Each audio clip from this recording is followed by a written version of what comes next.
All right, 3, 2, 1, we're live. Welcome to the show, Mr. Herring. How are you this morning? What's up, buddy? Good. How you doing, Acuff? I am doing well, doing well. We had a nice busy weekend. Had a little date night on Saturday and some open houses yesterday. We actually had a good amount of people come through. We had 3 homes open. We had several visitors kind of circling around looking for property here in Auburn. So we were pretty excited. Awesome. How was your weekend? It was good, man. It was good. We just laid low, spent some time with the family. It was great. It's a little warm outside, but the summer heat's here. But it was awesome.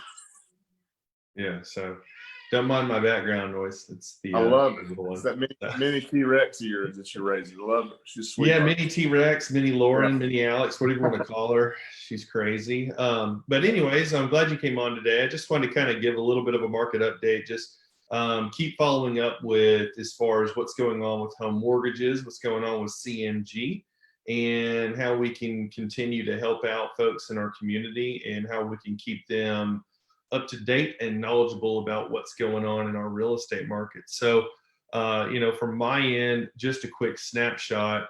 There have been, here, I can pull it up real quick. I actually have it all pulled up.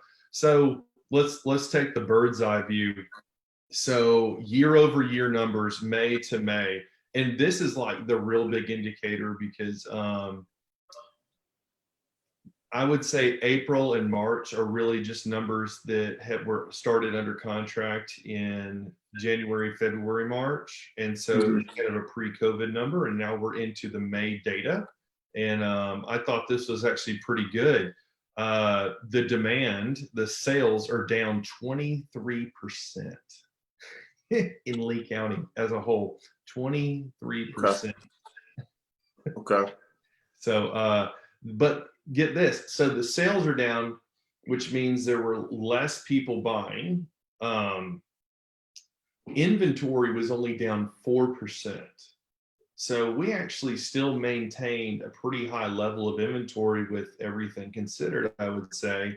I would say, honestly, that 4% probably came from people that removed their homes from the market that were probably listed in March and April. And unknowingly, that no one knew what was going to happen. So, but get this, here's the kicker. So 2 negatives, demand and supply. What does that do with price?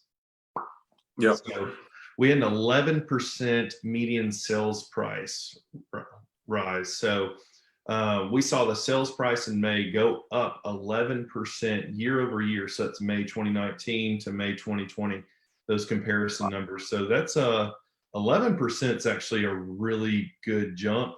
I think it, I think it took a lot of motivation for people to move in May with the quarantine and in place and social distancing rules and laws. So from that side of it, it's going to be interesting to see how it kind of goes from June and July and seeing how the summer compares to 2019. But so that was the big bird's eye view.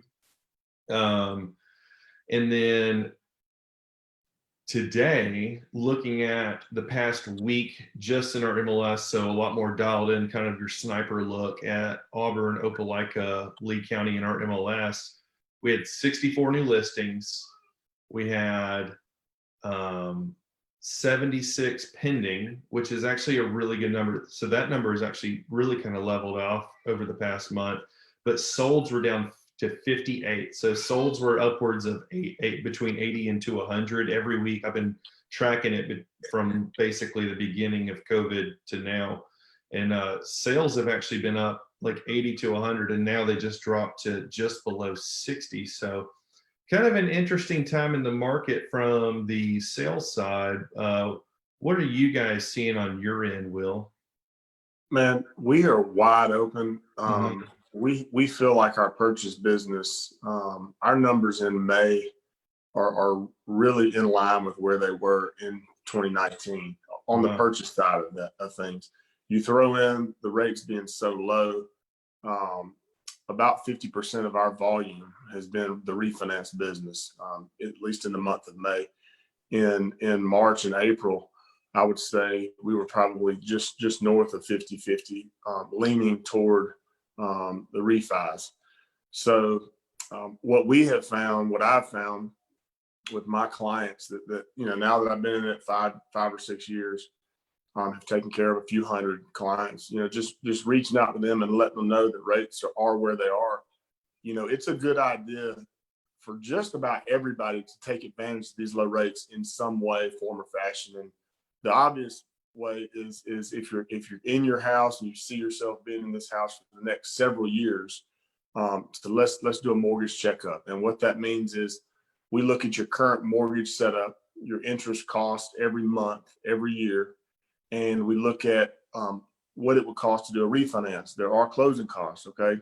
Mm-hmm. There's an attorney's fee, there's title insurance, there's an appraisal a lot of times. So there's recording fees. So there's going to be a cost associated with the refinance.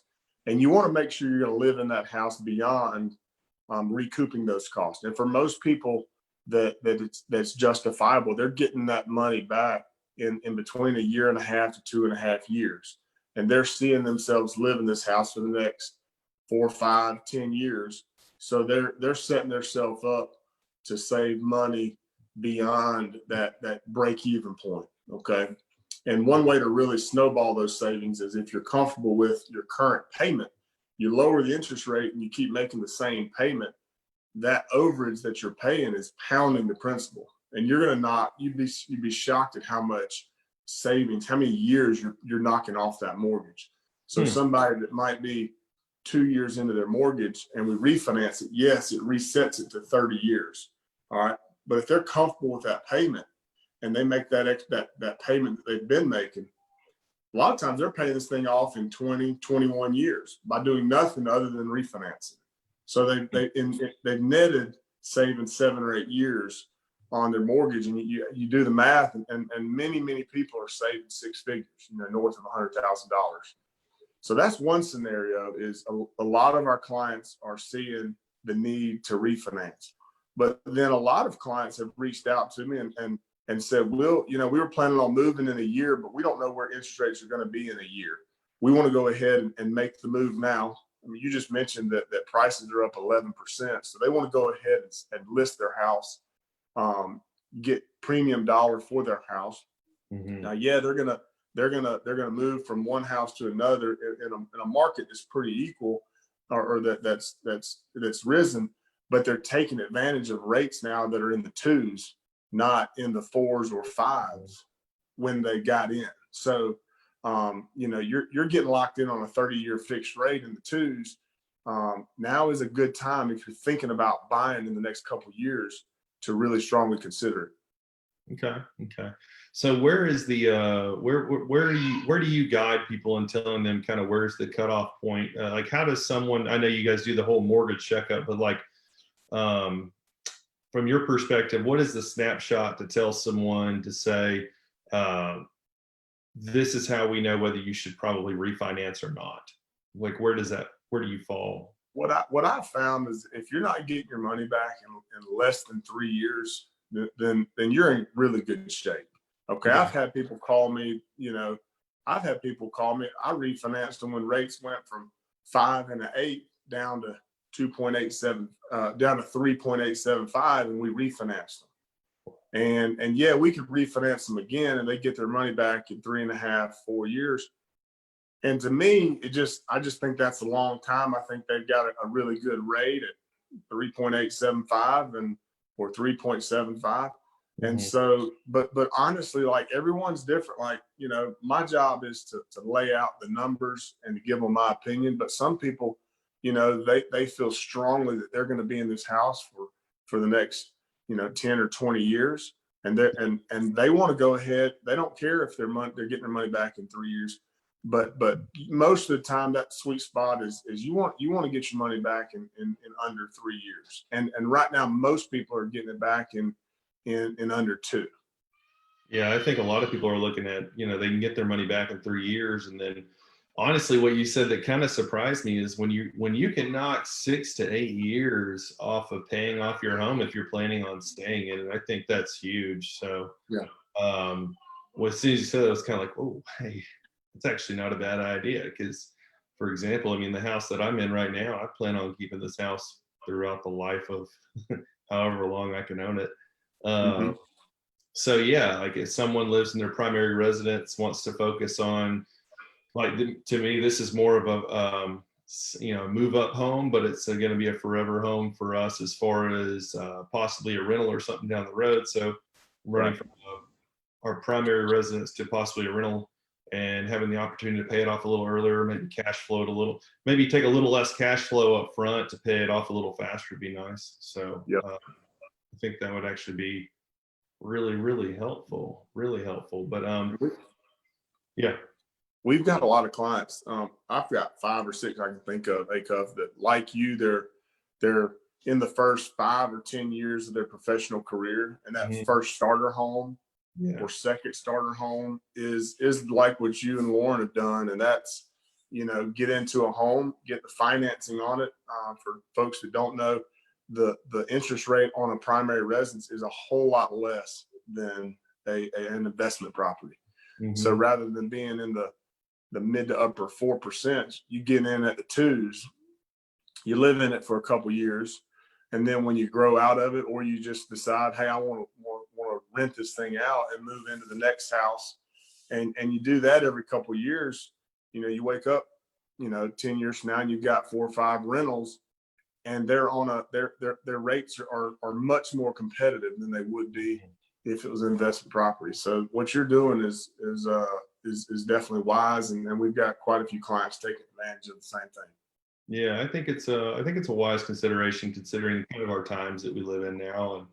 And I think in the next 6 to 12 months, there's going to be massive opportunity coming up. So being able to have some type of assets to leverage kind of going down the road, I think is going to be huge for everyone.